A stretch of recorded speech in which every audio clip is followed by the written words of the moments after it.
We're getting ready to go do the changing of the flags. I think the changing of the colors. This would be what the militia would look like. Just regular people that lived in the community that picked up arms. And the American soldiers at that time. And then the guy that's in the red he's British.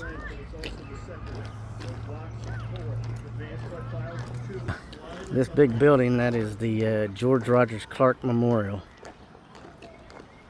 Now, if you look in the background there's that bridge that goes along there. That is the George Rogers Clark Memorial Bridge. It separates the Indiana and the Illinois. So it's made out of marble, most of it. Yeah.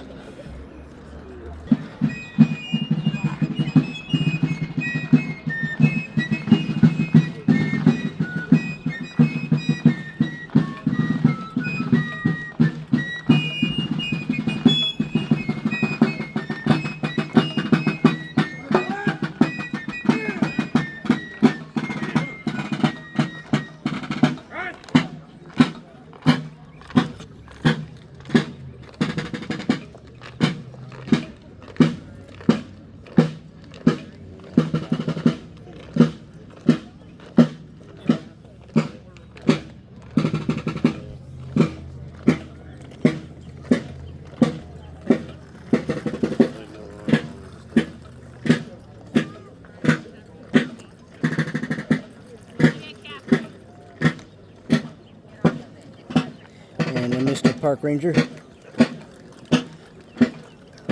Or the cannon would be your last one. It was still warm, but I didn't. Flags represented the territories.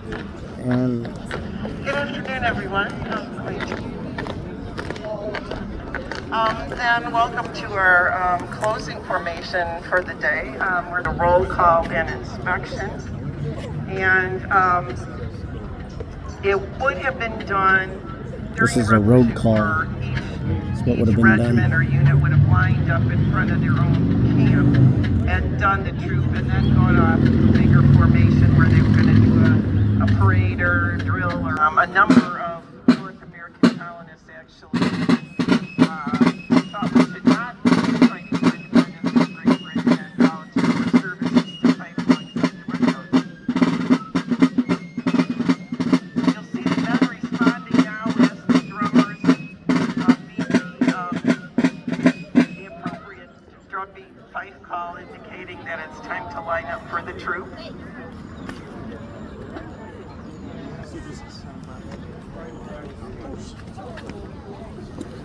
So as they line up, the hierarchy is that the farther away you are from the line of men, the higher your rank. So we'll have an overall commander standing in the middle, then a battalion commander for congressional forces, battalion commander for Crown forces, and then lesser officers, NCOs, etc., until you get to the ranks of the private standing in line. They are lining up in a particular order, so on the congressional side, elite units get to go first, dragoons, which are light cavalry, artillery, and then Continental Army units. Continental Army units are those on the federal establishment that were called into being by the Continental Congress, and then state units, and then local militia, and Minutemen. I don't think so. Walking on the side. And then the Crown forces anything's will possible, line up but to our right. They will go with the I'm mostly elite looking for units. uniforms. Dragoons, again, like It looks like cavalry, it's right and at then regular red-coated regiments in order. I'm cropped which pretty they tight were on most of my created. pictures. The 1st Regiment, of course, is the oldest Army regiment. The numbers went up to the 80s, I think, during the Is that standing over here?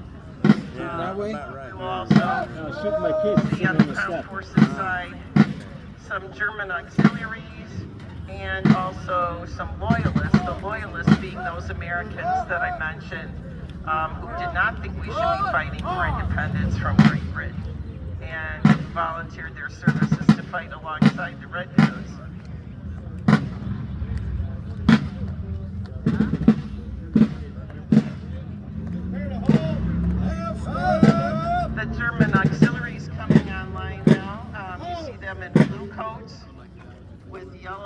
lapels and cuffs, and then the Loyalists in green.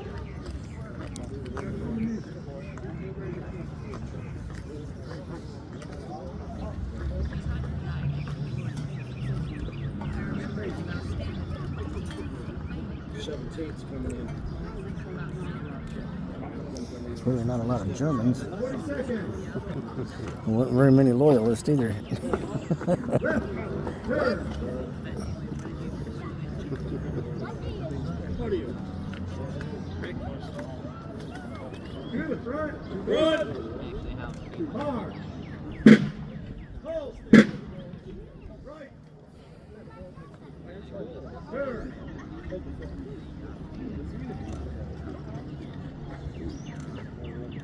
Commence the troop! Take care! Command has been given to commence the troop. Again, this command echoed by the music.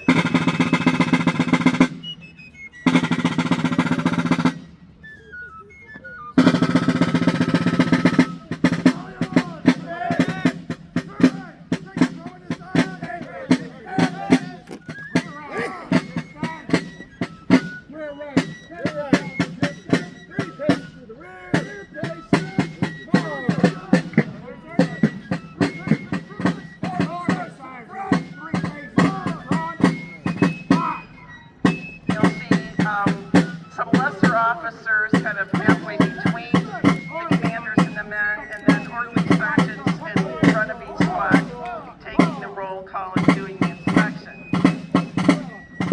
These are all muzzle-loading weapons. They are flintlocks, meaning that the black powder is ignited by some flint or rock, some steel, whatever you just spark. But our muzzle-loading, and so the only way that you can tell whether the weapons are unloaded is to drop the ramrod down the barrel. So you'll see the gun doing that.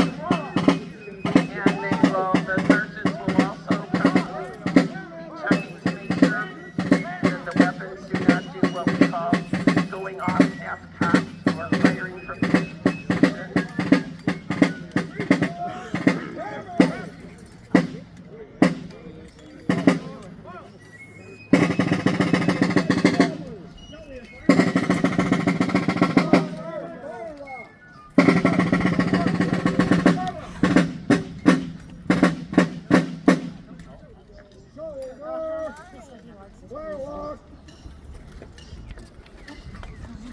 Shoulder, arm.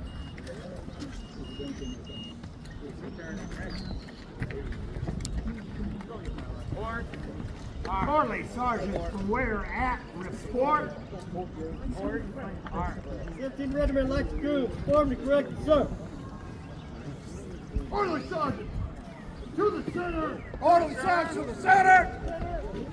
See the early sergeants now marching forward to report into 42nd their battalion Grenadiers, form to commander the correct, number sir. of men fit for service and the reports of any inspection. Company, and correct on. Fellas Rangers, form the correct, sir. Orderly sergeant. Where's that, Joe? Orderly sergeant, return to your ranks.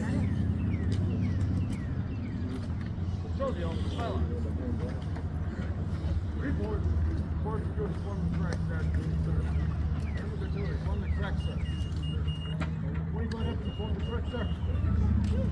Going to Massachusetts, one to the correct, sir. New York, form the correct, sir. Illinois Regiment, form the correct, sir.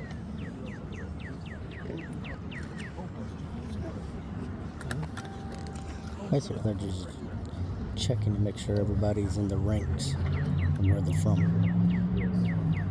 It's kind of like roll call. And this would, once the reports are given in, this would essentially be the end of the troop, the inspection and roll call.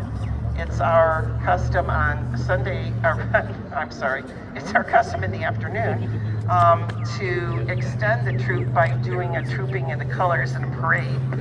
Trooping in the colors and parades are something that were done, parades were done for visiting dignitaries. We consider all of you are visiting dignitaries for the day, so we want to do this for you. The trooping in the color is based on the British tradition. The colors are the most revered items owned by the regiments. The men are told to die rather than let their colors, their flags be taken in battle. Form correct, sir. Thank you. Forces of the Continental Congress are formed and correct, sir. Normally each Send for the colors. the colors would be paraded in front of a regiment so the men would learn to properly respect and honor them. This is a ceremony that is done, was done in our period, I think since 1943 or so. It is still done in London in June. And the king will attend to bring the colors, and he is the bring the colors. His household guards will do that.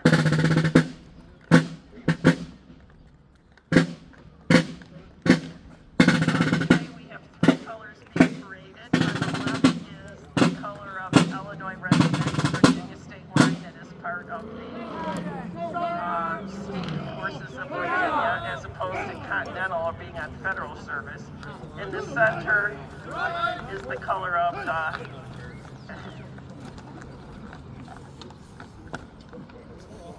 Music, sound, God save. Battalion, present.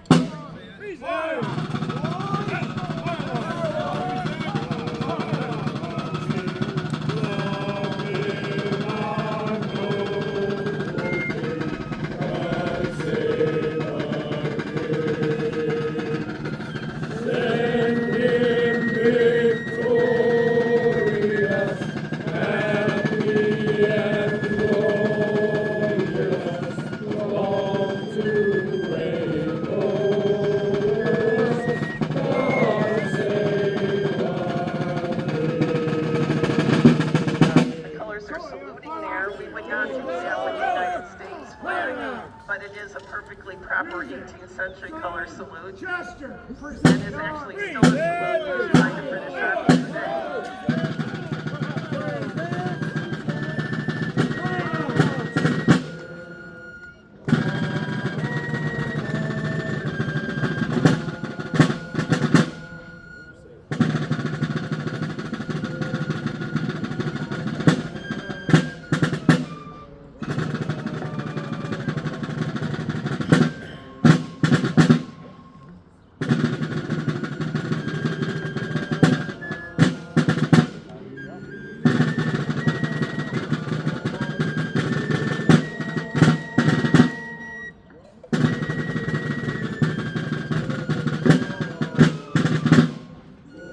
The Star Spangled Banner did not become our national anthem until the 1930s. So we use Chester, which is a hymn written by New England composer William Billings. Martial words were added to it during the war, speaking of people's faith that God would deliver them Prepare to parade the battalion. from the tyranny and slavery imposed upon them by the British.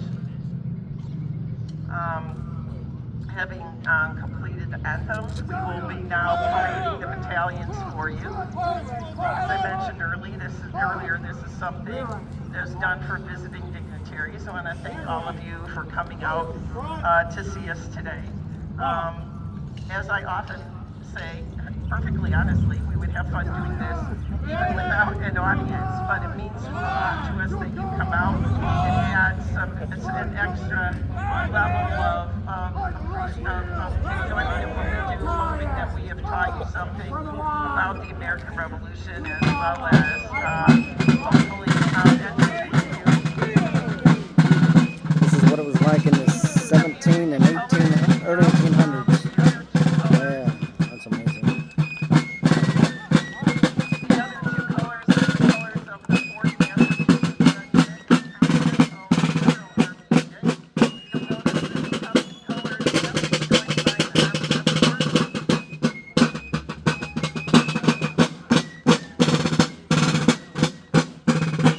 The armed escort is the Regiment of What? They are the British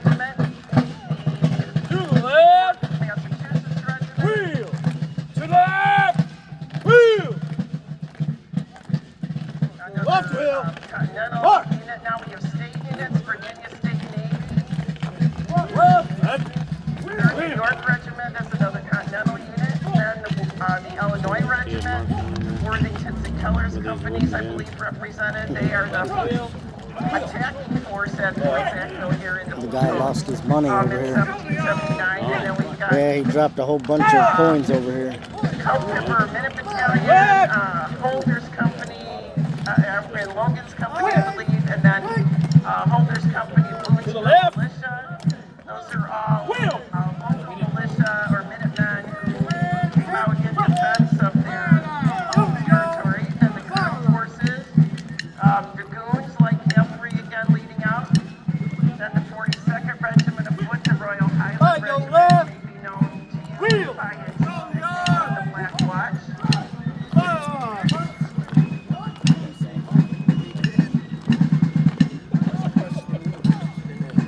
Then the Brunswick Regiment, Prince Friedrich, and German auxiliaries in the blue coat, and Butler's Rangers, the Loyalists, in the green coats.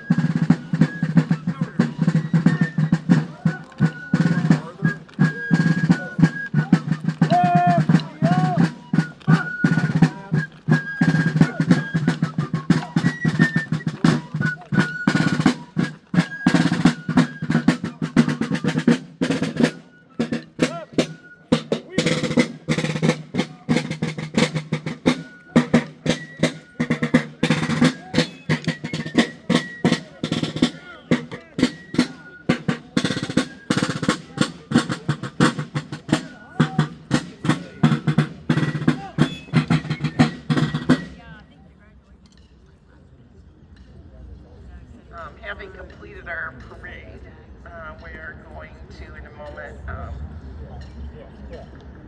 get ready for a salute.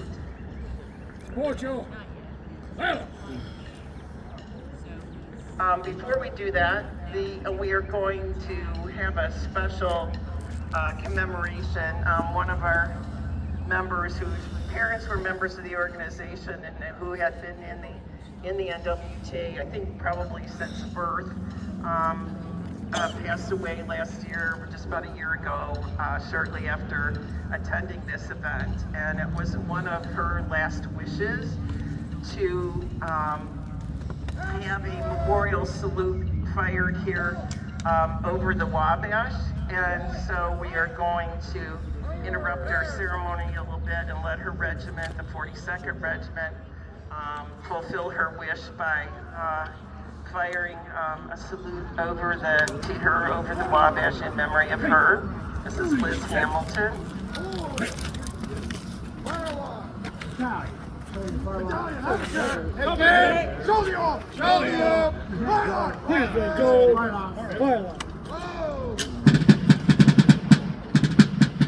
Drummer beating the prime and load, and then loading their weapons. So we want to thank the National Park Service for their cooperation in letting us do this, since ordinarily there is no firing of black powder weapons on National Park Service grounds without special permission. So we thank them for that.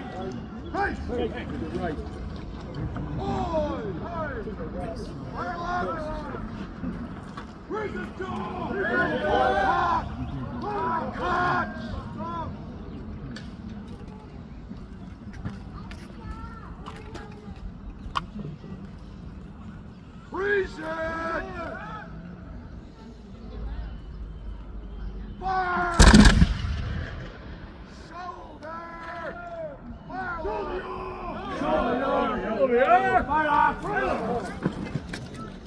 We thank you for joining us in that memorial salute to